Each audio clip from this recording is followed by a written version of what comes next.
Good afternoon and welcome to the first ever episode of The Club, brought to you by FC Malaga City Academy. A fantastic opportunity to now bring behind the scenes footage, goals, actions. I'm delighted to say I'm joined here by James Dawes.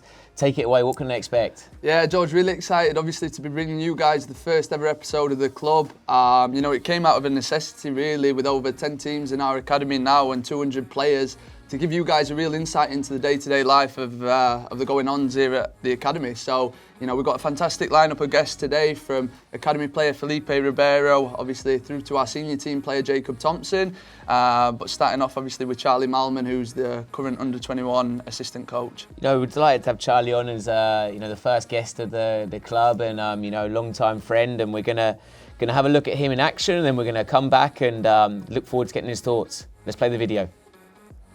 Even to be invited to a club like Benfica was a hugely humbling experience as the academy director, and afterwards to see inside such a fantastic historic academy, and for me, the record they've got over the last 10 years, the best academy currently globally, was surpassed all my expectations. It was truly mind-blowing, and something that I'll always remember and always be hugely grateful for.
Wow, what an experience to be invited into, arguably one of the most successful academies in the past however many years, must have been quite the trip, and, two lucky guys there, No, for sure, to get the chance to be invited, behind the doors of such a prestigious academy, for me, certainly it was an incredible amount of learning, and I'm delighted to be joined here on the set by the man that made the journey to Portugal with me, Charles Malman. Thank you ever so much for giving up your time and coming to talk to us today. And how are you feeling?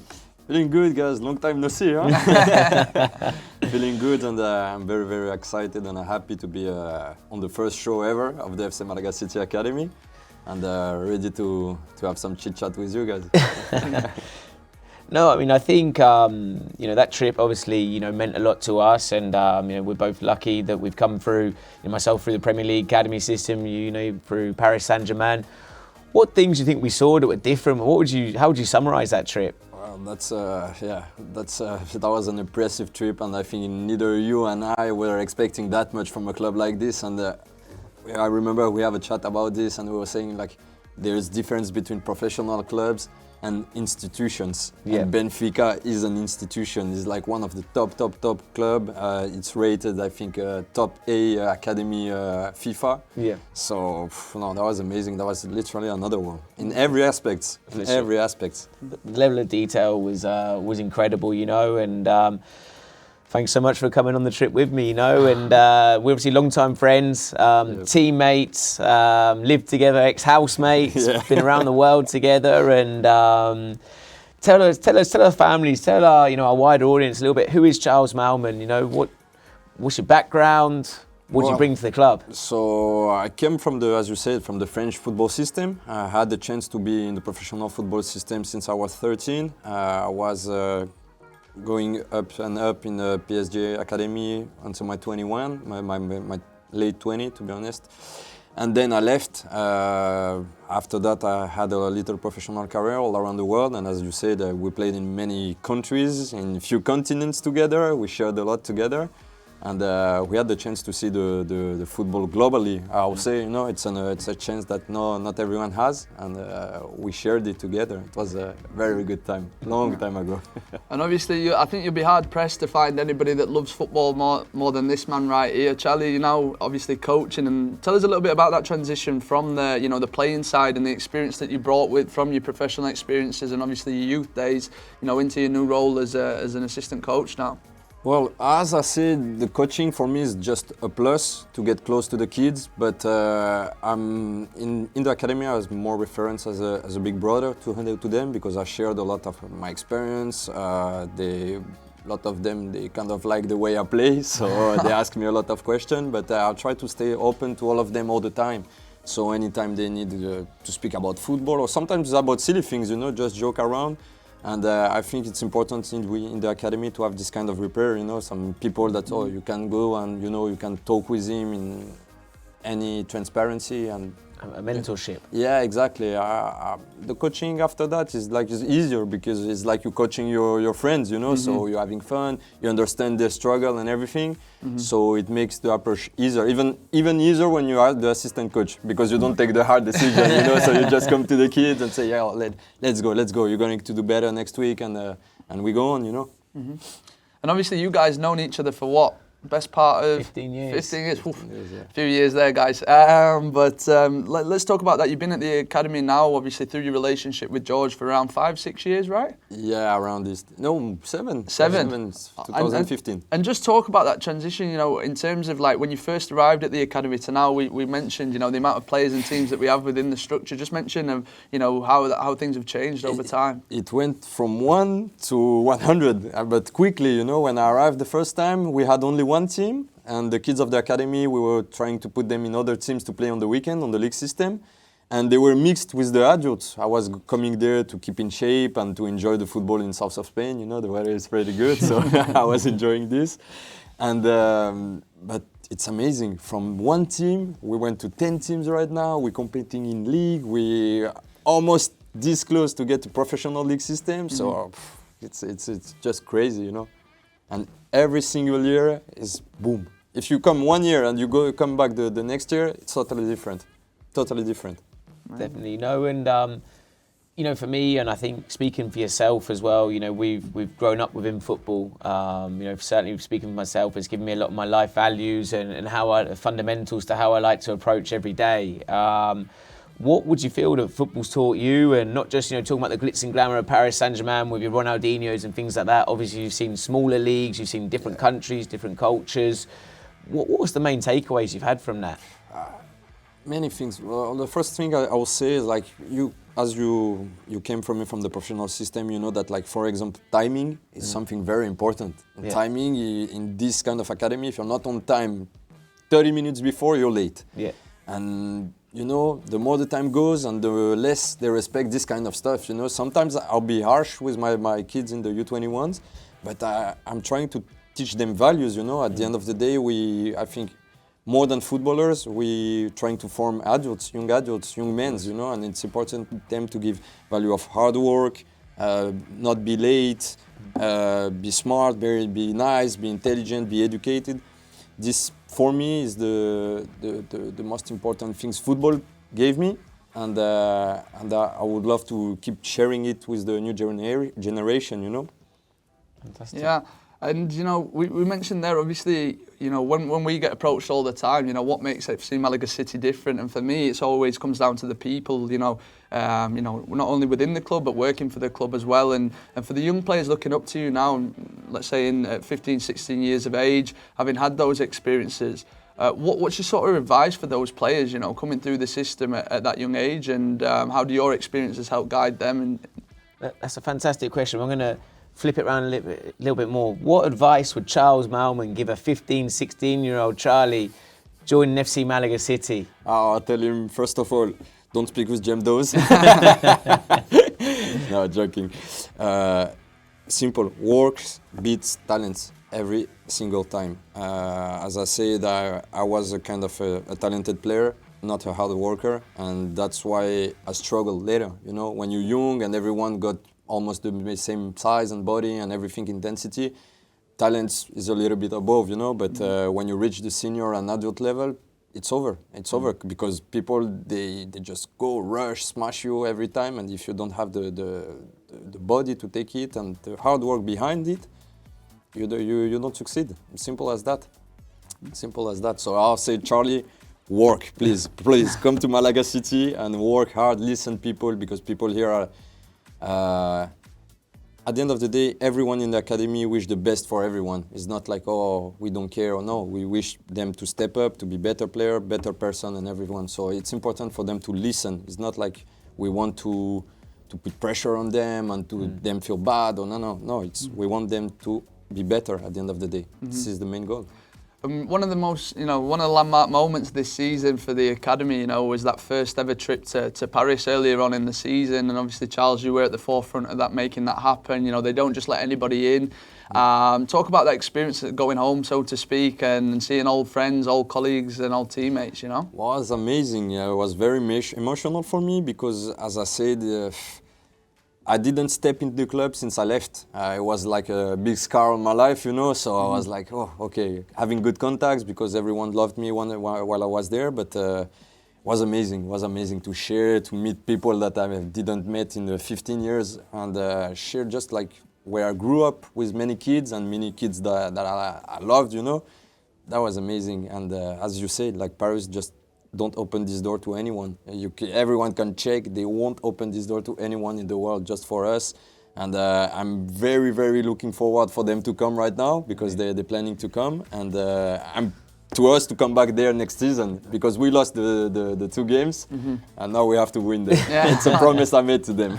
Yeah, and for George, as a director of the club to now see us competing on that sort of stage, against the likes of Paris Saint-Germain, one of the forefront, teams in world football at the moment. What does that mean, considering, the humble beginnings of the academy? Yeah, first of all, talking as a friend, more than an academy director, to be able to see Charles experience that, like you said, an emotional moment to take his newfound love in football, which is FC Malaga City, back to the love of his life, which is Paris Saint-Germain, and to combine the both and see our players playing against those boys, something I never thought would come out of my mouth. And it's a monumental moment, but all it's done is set the bar now higher. And now we need to do more. Now we need to demand more. We've already played Real Madrid on global TV.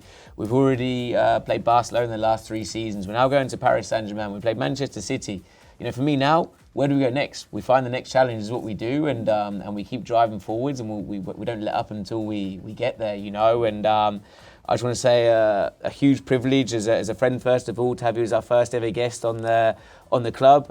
We hope this is going to be a great new initiative for families to get to know people like yourself better, get in behind the scenes and find out what makes this club tick and what's allowed us to have so much success to date, So thank you so much, Charles. Thank you for your time. I know you're very busy training, coaching, playing with the physios. I know you spend a bit of time with them as well. Yeah, reaching my age, it's a mandatory. Yeah.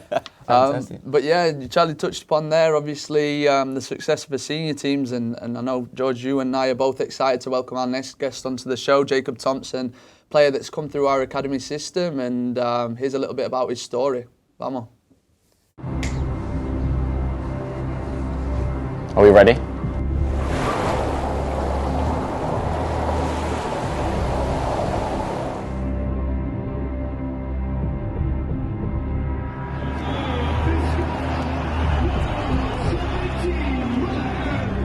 Jacob, why are you here? Redemption. I came to the academy in 2017 when I was 16 years old. I chose another path and it didn't work out for me, so I'm back a second time to make it work.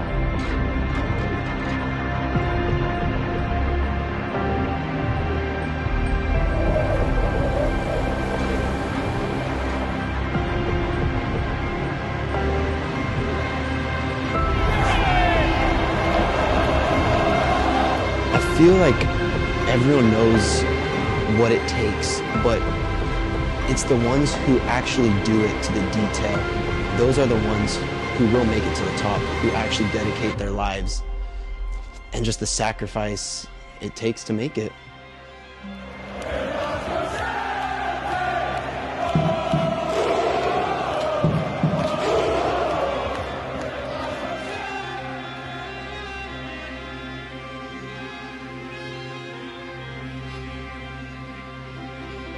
Wow.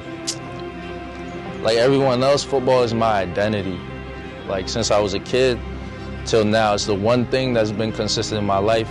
And I feel like it brings everything else together. My friends, my brothers, my family, my life in the US, my life in Ghana, and now my life in Spain.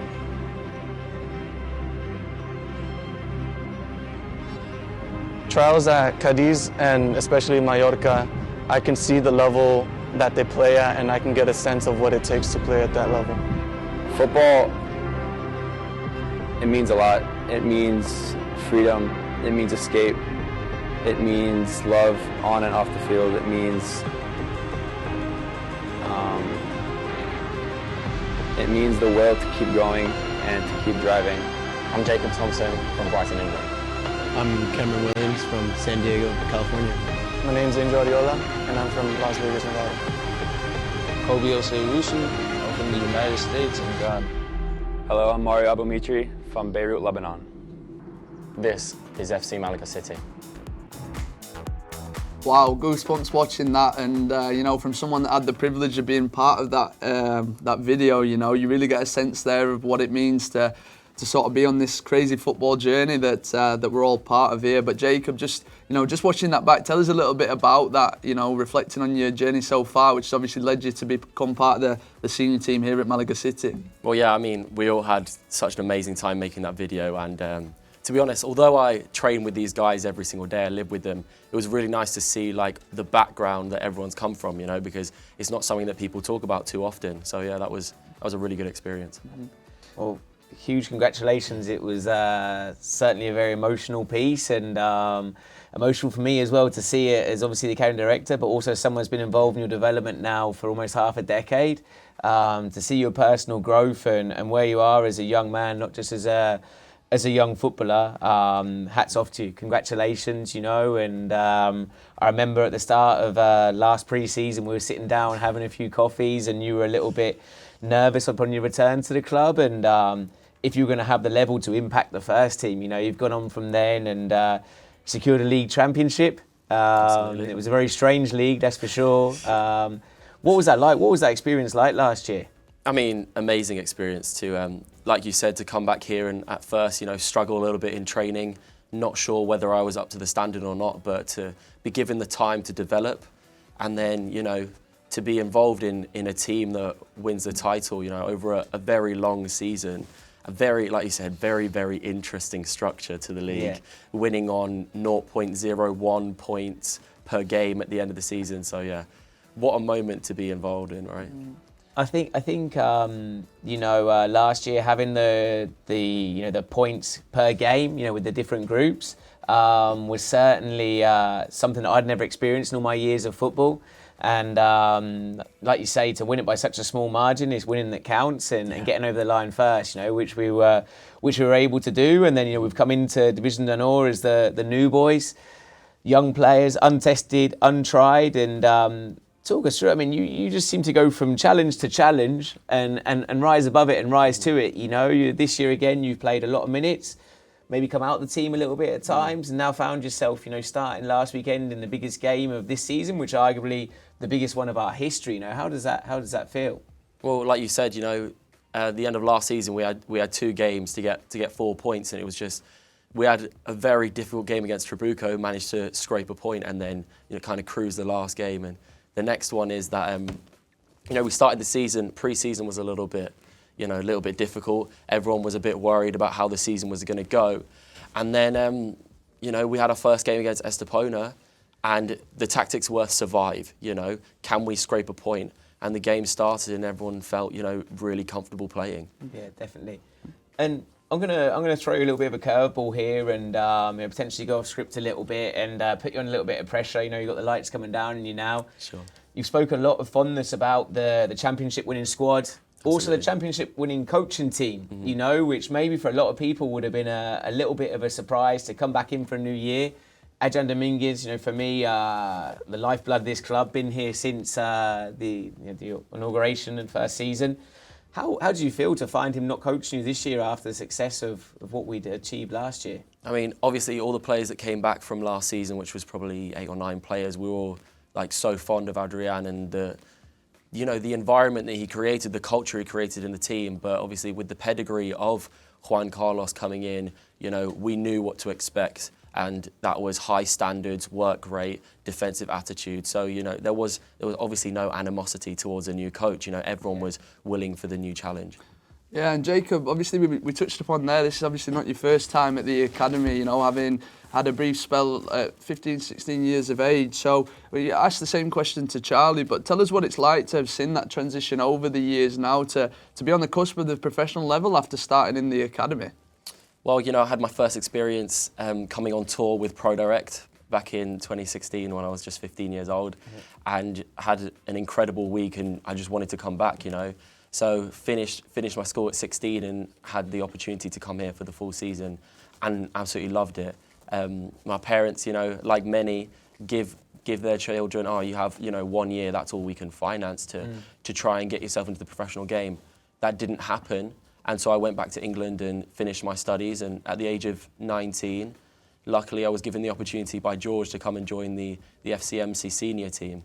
Yeah, and luckily had a great start to that, but obviously, I say luckily, a lot of hard work gone in on your part, but but yeah, so, you know, not a traditional story for yourself, you know, coming from England, didn't really, you know, get into the academy system, so to speak, a bit of a different pathway to the usual, you know, people sort of assume that you're on this straight trajectory, you know, from sort of youth football into the professional game, but you've sort of taken a different path in that. How have you found that? How have you dealt with the adversities that have been sent your way? And again, how does it feel to be at this moment now where you're on the cusp of the professional level? Like many people say, it's always 2 steps forwards, 1 step back, you know.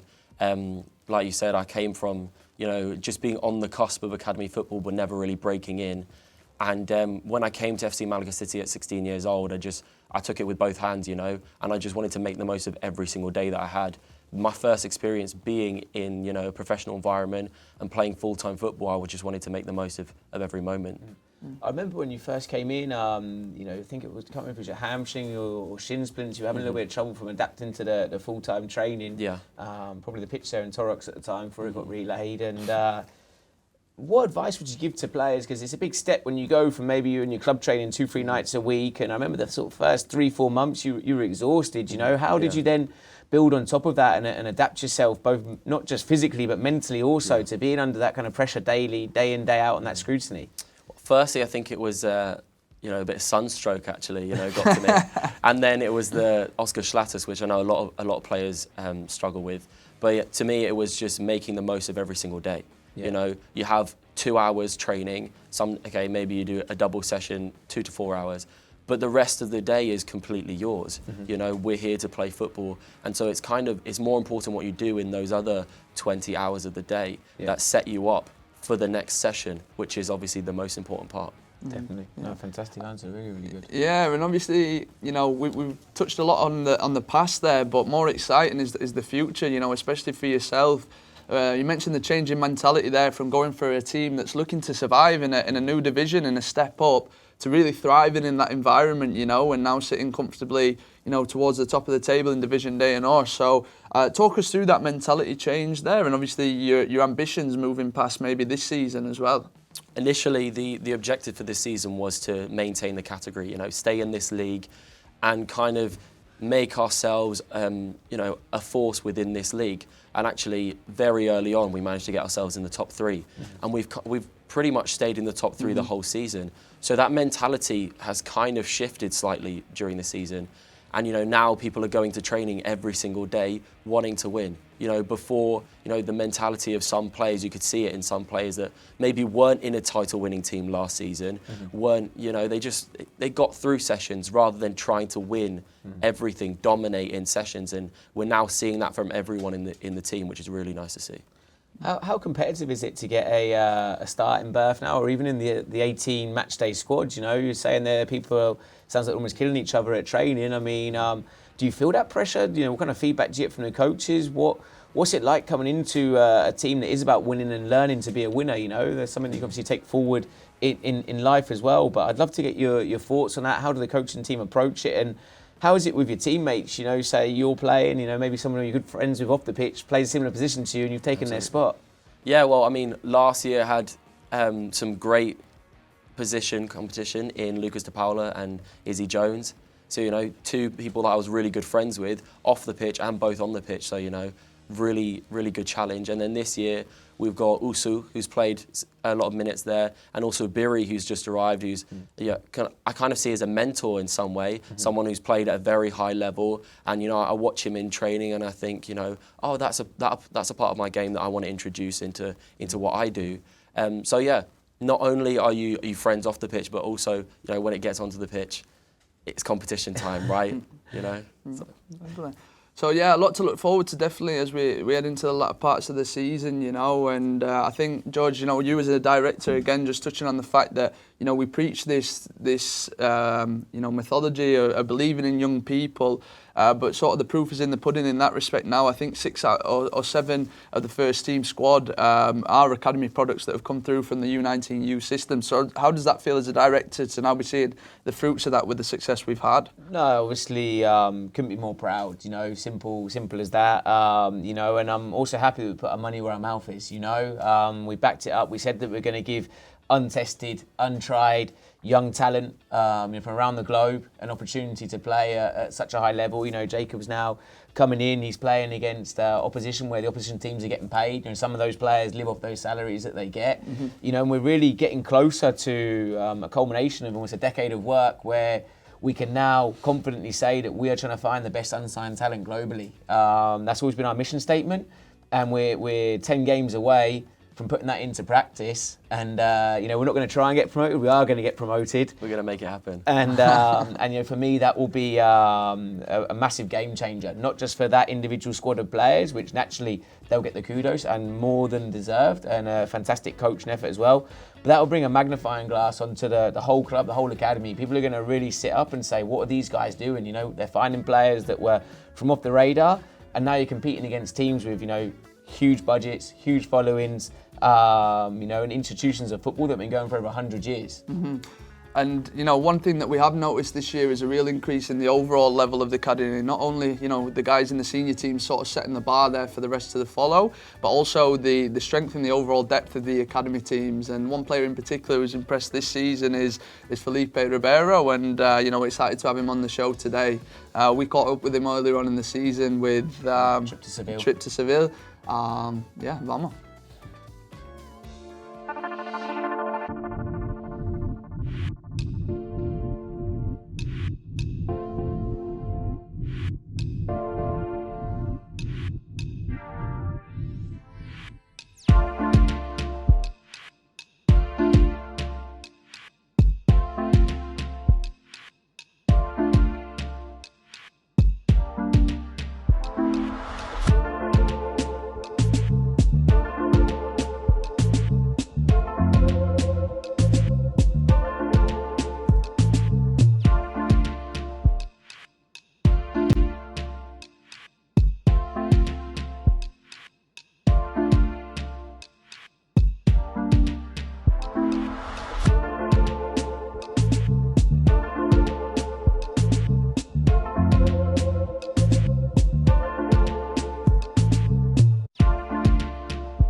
Felipe, you've just come back off of a 1-1 draw with Sevilla. Tell us about the performance and what you take away from the game.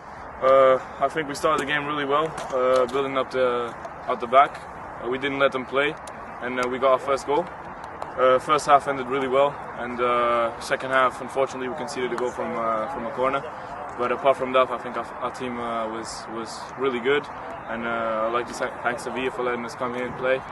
But yeah, it was a bit bittersweet. I think we could have taken more home, but I'm happy to play here at Sevilla.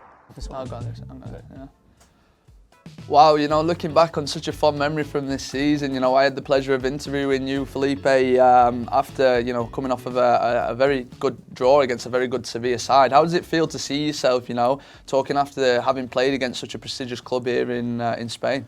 Yeah, thank you for having me. And Sevilla was great. They welcomed us perfectly. I really enjoyed my experience there. And yeah, the 1-1 draw was could be better, but I'm happy we got the draw anyways. No, I think when you're coming up against such big clubs, and it's a Champions League club, not just a La Liga academy, and I think huge credit that day. I think you guys worked really hard, and obviously you had a stand-up performance, almost nicked a winner for us at the end there, but it wasn't to be. Hopefully next time. But Felipe, thank you for coming on. I know you've been training this morning and rushed down here to give you time so we can spend a little bit of time getting to know Felipe Rivera better, what makes him tick. And the most interesting thing for me is, you're very presentable, very well-spoken young man, very mature, but you also speak a lot of languages. Yeah. Give us a little bit of a background of where that's come from and, your journey so far. Yeah, so when I was really young, I moved to Switzerland. And when I moved to Switzerland, that helped me learn various languages, because in Switzerland you speak French, German, and even Italian. Although Italian I don't speak it yet, maybe soon. But yeah, I played in a French-speaking team for 2 years, and that helped me pick up French easily, because you speak to your teammates and everything. It's good to learn. And yeah, I lived 8 years in the German part of Switzerland, and yeah, I learned German there, and of course Spanish here. Learned a bit more, Portuguese. And yeah, that's it. So Felipe, obviously someone that I met at the back end of last season, looking at your time prior to the club and making the decision to transition into that Spanish environment. Tell us, the thinking behind that decision and how things have gone so far for you. Yeah, so throughout the season, I mean, I started off as playing with the under-18s, and I decided to come here because I thought this was a great opportunity for me to improve as a footballer and give myself out to the world, let's put it that way. Yeah. And yeah, I mean, I started off the season with the 18s, and now I'm training with the 19s, and I really enjoy it. I think training is good, and yeah, I'm enjoying the experience. I think, you said they worked with various coaches, various teams. We had on our social media today, I think James can correct me if I'm wrong, but 53 different nationalities here at the club currently, which obviously means 53 potentially different languages, different cultures, different religions. How is that mix? How is it to interact day to day with people from all walks of life and all kinds of different experiences until now? It's been good to learn. I mean, since I've been here, I've learned various new cultures, and even within our team, there's around like 10 different nationalities, and but we all gel perfectly together. I mean, training is good. We all speak English with each other. Sometimes a little bit of Spanish to learn and stuff like that. But no, we all. It's nice to come here to learn new cultures and maybe learn new languages. Who knows? Mm-hmm. For sure. And so you're saying that you've got 10, 11 different nationalities just in one squad. You've worked this year with Mariano, obviously from an Argentinian background, Adrian Dominguez, youngish UEFA Pro licensed coach, Spanish background. Ryan from the UK and England, had previous time at Everton, and of course, our academy manager Sean Morris, which, from an American background, with Seattle Sounders and the college system there. I mean, how does that transpire onto the field and the methodology? And do you see it as a positive and negative? What have you taken away from that? I mean, when I came here to Spain, the methodology for me was going to be like tiki-taka and everything like that. But when I came here, we're really focusing on building out the back. And I think with each coach we've had, for example, first time with Mariano and Adrian, they taught me perfectly how to do that. And even against a top side like Sevilla, we managed to do that perfectly and even pressed them highly. Yeah. And that's what I really liked. And then when I moved up to train with Ryan and Sean, yeah, they brought on the same methodology, a bit more intense, a bit better quality. Of course, the under-19s are a top team, and yeah, I think the coaches do a very good job of, especially motivating us as well to keep trying. And of course, the building up the back for me, I love it because we try and play it. So we try and hopefully see it through to our senior team as well. And you said that under-19s very good quality this year. A lot of top players, and very interested to see where they can go. What differences or what have you found be your football last season, say, or the last couple of seasons to the guys you're playing with now, and the day-to-day structure? What sort of changes have you seen? Yeah, for example, the biggest change for me is the hard work everyone puts in training sessions. And I think if you're seeing other people put in the hard work, it makes you even do better and try and compete, and that's what makes our training sessions really intense, and that's what makes us get better every day. I mean, from the previous clubs I've played to compared to this year, I mean, this year is more intense, and the quality is definitely much higher, and I really enjoy it. Yeah, you know, the rewards of putting in that work in the training sessions is obviously the games, right? The big showcase games that we talked about. You've been to, you know, Sevilla, Vigo this year, and you know, obviously the big game against Paris. But tell us what you learn, you know, for players that are not necessarily within the academy structure. What did you learn when you go to these big clubs in terms of how the players carry themselves both on and off the field? Yeah, I think when you go to these big games, you realize what a football player really is, and everyone's very humble, especially in the top teams. Everyone's very humble and very motivated, and even we went to Sevilla, for example, and we got to see these top teams train, and their training sessions were just everyone was working hard, always moving, never stopped, and it's just really good to be able to see these factors, so then you can apply it to yourself in training and even in matches. Sure. Yeah, so Felipe, for someone like yourself that's obviously done really well this year now with the 19 squad, and you know, everything's leading up to a grandstand end to the season, you know, with some huge fixtures coming up. What are your ambitions for the remainder of the year, you know, both on a personal and collective level? So for the remainder of this year, of course, we have top games coming up. For example, tomorrow we're playing Cordoba, and that's going to be a tough challenge for us.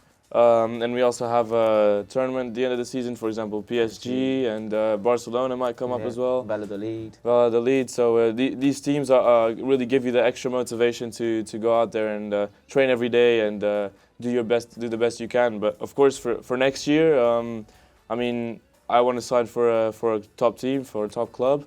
And of course, Malaga City has given me many things, for example, to keep pushing, keep doing the hard work, even with building out the back. I think that's going to help with top teams, and yeah, I think I'm ready for next year.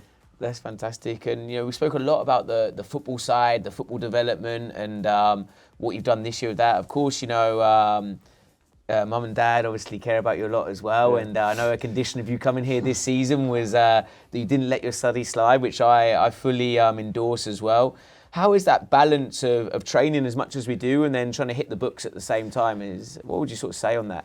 Yeah, you just got to keep yourself organized and maybe make a plan, a weekly plan, doesn't matter, whatever suits you. But for example, we have, for my personal example, I have training in the morning, sometimes lead a bit onto the afternoon, but whenever I get home, I take 2 hours for my studies at least, or even 1 hour and a half is enough, but every day just be organized and work for 2 hours in your studies, and you'll be on track with everything, both football and studies, and those correlate perfectly. That's fantastic. That's fantastic. Yeah, and Felipe, last thing from me, you know, we've talked, you know, we had Jacob on prior to yourself, a player that's come through the academy system and now playing in our senior teams. Talk to us about what it's like being in the same environment of players that are competing at a senior level. We've touched on the success we have, and obviously being on the cusp of being a professional team ourselves. So how does it feel interacting and being around the sort of senior level players also? Yeah, of course, the senior players have way more experience than we do, and you can always learn from them. For example, I've seen a couple of the training sessions, and of course, their training sessions are even more intense than us, and you can learn a lot from them, not only tactically, but only mentally, and just by talking to them, you can learn a lot. That's fantastic. And so, you know, you come here, you've got 11 different nationalities, you're speaking 5 odd different languages, you know, you're very popular, I think with some of the girls also. What sort of, in your team, who have you made friends with? Have you made any friends that you think, yeah, once the season finishes, if we all move on, I'll stay in contact with that person? Yeah, for sure. In my team, I'd say the Irish Wizards. Some people call him that. Peter Tobin, and also Cameron Daly as well, the right back. And yeah, those two I really gel with. Obviously, I've been working with you guys for the best part of this month now, and I'd agree with you. Know, Peter's got a few bits of fancy footwork, and want to put you on the spot and say, you know, if we were looking at a more technical player or a freestyle battle, who would you see coming out on top? I'd see if we're doing keepy-ups, I'd say Peter would definitely come out on top. But if we do like a 1v1, I'd say it would be a tough battle. And the 30-yard bangers are yours, yeah, right? 30-yard bangers. I'm sorry, Peter. I'll take those. That's awesome. Well, thank you so much for, like I say, giving up your. I hope you still got time today to study because I don't want to get in trouble with Dad. So make sure you get back and get revising straight away. But best of luck tomorrow and for the remainder of the season for sure. Thank you for having me. Yeah, and now, George, obviously moving on to the latter part of the show, you know, we strive to bring you all the latest news. There's a lot going on, as you can see, from the guests that we've had on alone today and throughout the club. So we're really excited to bring you some exciting news as, as we look to share with the football family here at Malaga City. Definitely.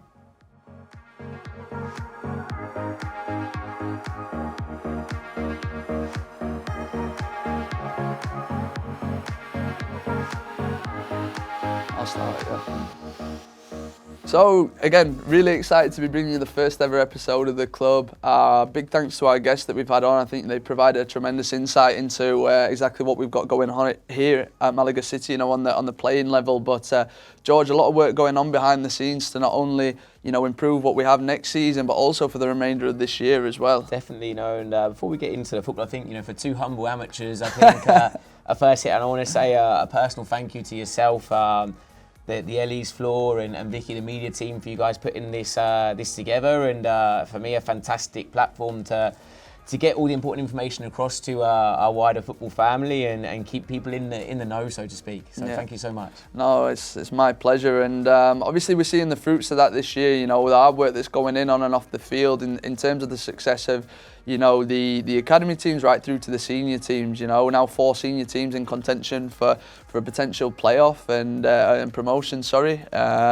What are you expecting for the remainder of the season? Yeah, we always continually, we said it early in the show, set our standards as high as possible, and we have a fantastic thing, in the dressing room, that if your dreams don't scare you, that your ambition isn't high enough, So for me we're sat here, me as Academy Director personally, but it's not just about myself. There's an army behind us now, and that's kind of been the key, to see this success and see the growth, and that we're able to support the future of so many, not only athletes, but young people, and I think that comes from having a great team involved with the right core values. We talk about values a lot, but for me, it's essential that we're all fundamentally very hard working.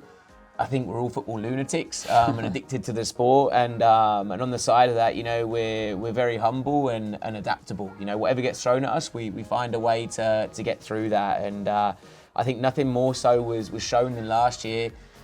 As globally we experienced a horrible time, with the COVID and being locked away in our houses, for the safety of everyone. And we came back out of that in 2021 and took the bold decision for me to go ahead with a normal season. And it wasn't without its speed bumps, to being told there's a local lockdown in this town, you can't use that facility, busing the guys to another training centre, and to have gone through all of that without missing a day's training. I can't do anything more than applaud the people that are working behind the scenes, and the ambition and drive that we have to keep providing the best football development environment for every single player that comes to the club. And I think moving on now with the energy that we had to use just to keep the sales up last year, you're now seeing that transpire into positive energy, using all the learning, all the experience that we've taken from that, and we're putting it back into better use. And you're seeing, the girls are now obviously in the playoffs. Unfortunately, they've had a 0-0 draw in the first playoff leg. I'm hoping that we can definitely turn that around in the second one this weekend and go a step further than last year. Obviously, I still have sleepless nights at times, reliving that 1-0 defeat to Granada in the playoff semi-final, which is well recorded as our only defeat in the history of the Femenino project. And for me on the other side, we've got Almuñeca coming back strong this year, top of the league right now, looking for a promotion to Division d'Honor. But I don't think that will give us 2 teams in Division d'Honor, because I have confidence that Juan Carlos and the guys can get that done and take us to the lofty heights of Tercera, which is when we set out with having our own senior club. I set a 5-year plan. We're in the 5th year. If I was sitting looking in the mirror being completely honest, whether I believe we'd do that in 5 years, I'd probably be saying, that I didn't. And now to be 10 games away from it, it's a dream come true, and not anything from an ego standpoint, more so that we'll now have, for me, the best platform to put players that we've talked about before, the best unsigned talent globally, in a professional league and go and show what kind of level you have. And for our young players that are coming in at 14, 15, you've now got a pathway within our own pyramid that can allow you to progress through the club, progress through your development. We can carry on controlling your day-to-day environment, and you could end up playing in the Tercera division. Yeah, crazy to think that as a club now and as an entity, we're on them fringes of the professional level. And you mentioned there, obviously, the spotlight that provides. This season's been no different to any other in the success we mentioned collectively, but also on the individual level as well. We just heard the news last week that obviously Matthew Waller and Jacob Hewitt have now signed for Maracena in their juvenile setup. Obviously, Alvaro Dojo earlier on in the season. Talk to us about that, and in terms of, we're now seeing alumni progressing into the professional game, not only in Spain or in Europe, but all over the world. No, for sure. And I mean, obviously last summer as well, Lester Hayes, been one of the best graduates. He's had now 4 or 5 years as a fully fledged professional, making a living from the game, and he's now just got contract extension in Denmark until 2023, and when we speak to families, they're looking at maybe getting involved in our football family and our football club. For me, my ambition for each individual, I would never sit down with someone and say, you'll be at Real Madrid in 6 months. The complete opposite. That's very unrealistic if that would happen. It would be a fantastic story and probably turn into an Amazon documentary afterwards, But my dream and my ambition is that players can become self-sustainable as soon as possible, and that players leave our environment. They go to a club that's maybe prepared to invest in their housing, in their meals and some spending money for themselves. And we're seeing that happen more and more. But now we've broken through to the next level. Now you're seeing that players are going to first-time full professional contracts where they can start now making a good living for themselves and in improving their personal lives and that of their family, And I think if we get to Tercera, it's a big if, but it's one that we're working so hard to get every day. That is going to bring, I've said it before and numerous times, a massive magnifying glass onto what we are doing here. And I think you're going to see an acceleration not only of the depth and talent, which we've touched upon is huge right now, is absolutely huge. But you're also going to see now the scouts and interest and transfers growing tenfold as well. Yeah, and I think before we even look externally as well, one of the big things about Malaga City is the need to improve every season, And again, looking forward to next year, there's already plans being put in place to increase the atmosphere, the infrastructure, should I say, in terms of creating that professional environment for the players. So, we've now purchased the private gym facility, which will again just be solely for our Malaga City athletes. Talk a little bit about the focus there on what I call the 1%, the detail in strength and conditioning, nutrition, all that side of the sport. Yeah, and we're getting to visit some fantastic places. We went to Felipe's favourite club, in Benfica. We obviously travelled to Paris Saint-Germain. We've seen inside Manchester City, all these, names we can keep going through, and they're very illustrious clubs. And we use that as a yardstick, and we look at. We clearly don't have a shake behind us. We clearly don't have the same kind of budgets as someone coming in and taking over Newcastle. But like you say, what 1% are attainable? What can we make happen for our players to tick off as many things off of those lists? And, for us, we've bought into strength and conditioning and the injury prevention work that comes with that, and a massive phrase, prevention is better than cure. And I'm a huge advocate for that. And you're seeing players playing longer than ever before now. And we want to keep people as fit and healthy for as long as possible. The longer they're on the pitch, the more they're developing, the more chance they've got to do something with their time here at Malaga City. Absolutely, and we touched upon earlier, obviously, in the interview with Felipe there, the long list of fixtures between now and the end of the season. It really is the business end of the year. Do you want to talk a little bit about the remaining fixtures and some of the trips that we've got planned? Yeah, we've got already penciled in, Valencia at the beginning of May, which is a club for me that I absolutely love to go and visit. Their stadium for me may not be the most modern, but it has something special, that football DNA ingrained in it. We're also going to Atletico Madrid again. Celta de Vigo invited us back, which shows that they're impressed and they're pleased with the competition they're getting when they play us, that they're opening their door and inviting us to come back in again. But for me, the blockbuster to finish it all off is going to be Paris Saint-Germain coming to visit us. It's rare that clubs will take the time to travel and come and see us, because obviously they're very happy to play us, but they don't want to interfere with their own training structure and league commitments. So for me, not only just for the academy and for our football club, all the wider football community. For me, for the community as a whole, to be able to welcome a club, you know, from another country, such as Paris Saint-Germain, is going to be a monumental moment, and I hope that everyone can embrace it, enjoy it, and it's a fantastic experience to end the season. And no doubt there'll be people at home, you know, watching this and thinking, how can I get involved? How can I put myself on that sort of platform, you know? So in terms of people that do look at the programme and think, I want to get involved with FC Malaga City, what does it mean to be a part of this programme, and what do you think that we look for most above all else in terms of players coming into this environment? Yeah, you know, I think they have to be, you know, football has to be your passion. It has to be everything, because here is 24/7 football. You know, it's not just a hobby, it's a lifestyle. You know, we're at it day in, day out. The boys, sometimes they have 7 days in a row where they're on the football pitch playing games, training, recovery sessions, etc. And it comes back to those core values, you know. We need people with a growth mindset that want to come in and want to learn. Not only just a hunger to win, but a hunger to learn what is required to win.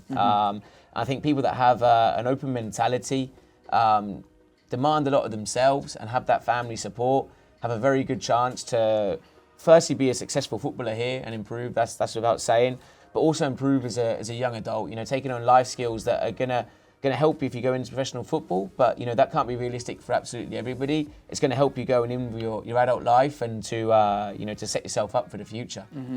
Well, there certainly is a lot to look forward to between now and the end of the season before we even think about next year. So if you get your crystal ball out, George, predict a little bit for us how this season ends up, and obviously looking into a big 22-23 season, you know? Yeah, you know, I think it would be the main focus is, can we get the Femenino team that promotion this year, which was so brutally lost last year, and try and get the Tercera locked away. You know, for me that will really give us a great platform for all these young players coming into the academy sides. But it's been a you know, an incredible first show. I hope we can repeat this soon and keep bringing this information to everyone. We'll get some new guests on. For sure. We'll see if we get invited back again ourselves. We'll see if we made the cut. But yeah, guys, you know, first and foremost, we're thankful to all our families and fans around the world. So thank you for tuning into this. Don't forget to let us know. You know, we're always open to feedback, messages across our social channels. If there's any particular guests you want to see us bring on, or any ideas you want to introduce into the show. But thank you to my co-host, and we can't wait to see you next time. Thank you so much. Have a great weekend. Let's get some good results.